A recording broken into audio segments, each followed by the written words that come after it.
یک تعداد حتی ملامتی را به گردن دیگه میده. او ولی استاد خوب درس میده. او بچه همین پروفایل دمیستان با می درسونه لایق شدن. چرا بر گردن خود نمیگیری بچه؟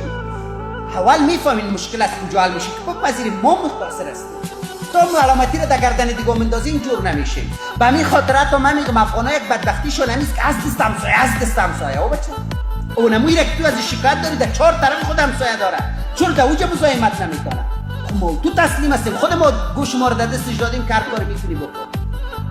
گوش که مثال دادم ما در رفت گوه که باز او دادن میبردیم از گوشش که ما کم بگیری باز میکردیم.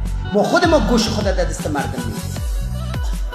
دیگه من مالک چرا زده مرد تو وطن خود کار نمیکنه. ما وفاداری رو یاد نمیگیریم. ما معدن فروش و وطن فروش بنان باور اصلاح بچه تو میکنی. تو اشرف مخلوقات هستی. از امروز این باورت اصلاح یک هدف این باور دیگه بچه من نمیتونم بگید در دیکشنری لغات ما بگید به نام نمیتونم نمیشود نمیمونن هیچ نیست.